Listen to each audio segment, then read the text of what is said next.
ଜୀବନ ଓ ସମୟ ମଣିଷର ସର୍ବଶ୍ରେଷ୍ଠ ଗୁରୁ। ଜୀବନ ଆମକୁ ସମୟକୁ ଉପଭୋଗ କରିବା ଶିଖାଏ ଏବଂ ସମୟ ଆମକୁ ଜୀବନର ମୂଲ୍ୟ ବତାଏ। ସମୟ ଯାହା ଗୋଟେ ଉଡ଼ନ୍ତା ଚଢ଼େଇ, ଯାହାକୁ ପିଞ୍ଜରାରେ ରଖିବା ଅସମ୍ଭବ। ଜୀବନ କାଳରେ ଯେପରି ବାଲ୍ୟରୁ ଯୌବନ, ଯୌବନରୁ ବୃଦ୍ଧାବସ୍ଥା ଆସିଥାଏ, ଠିକ୍ ସେହିପରି ସମୟ ରୂପୀ ସଞ୍ଚାଳକ ପଛକୁ ଫେରି ଚାହେଁ ନା।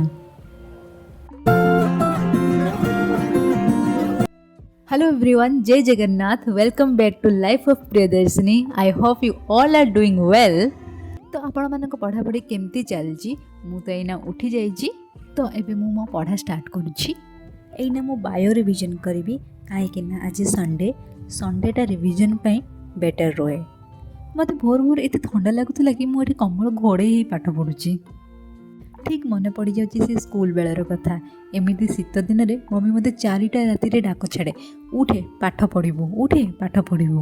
मु कहे रुह 5 मिनिट, रुह 10 मिनिट, उठुची। मम्मी डर उठी तो जाए किंतु कम्बल भितर पुणी शोई जाए। मु बिलंग्स करे गोटे पहाड़ एरिया रो, सेठी अधिक मात्रा रे ठंडा हुए, सेथिपे उठिबाकू भी मन हुए ना। एइना आमको एबे उठिबाकू पड़िबो ही पड़िबो, काहेकि ना एबे आमे सफलतार सीढ़ी रे अछि। तो आपण मैंने केतेबेले उठुचंदी कमेंट करी कहिबे। हाँ, तो एमिति भी थांती नाइट स्टडी जो मानक पसंद, राति जाक पाठ पढ़ती, लेट रे उठंती। एबे तो आमे सकाळे उठी जाइछे ना। एठी मु मो नोट्स रो बायो रिवीजन करछि, जोटा कि मु बायो क्लास रे बनेइथिली। जदि आपण माने भी नोट्स बनेइछंती, निज नोट्स रो भी रिवीजन करंतु तो बेटर अंडरस्टैंडिंग करि परिबे। एठी लाइट भी चल जाइतला, ता सो मो रिवीजन भी कंप्लीट थिला। आउ एठी मु पीडीएफ भी टिके देखि देइथिली, तापरे पीवाईक्यू सीरीज भी लगे देइथिली। आपण माने केमिति रिवीजन करंती मत निश्चय कहिबे। एठी पुणी मु बायो रे ही पीवाईक्यू करूथली।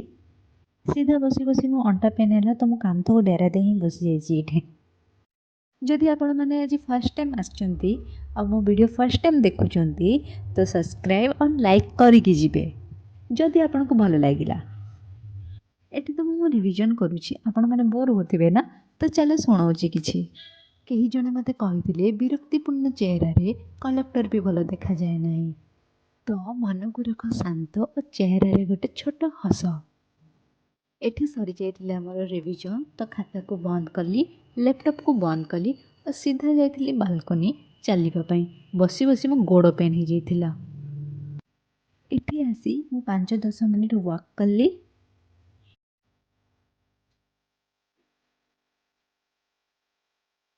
ब्रश करी फ्रेश होई मु चली जाइथिली चा बनाइबा पे।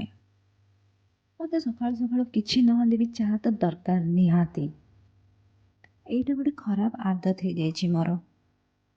जदि मु चा न पिए मोर मुंड बिंधा स्टार्ट हो जाए।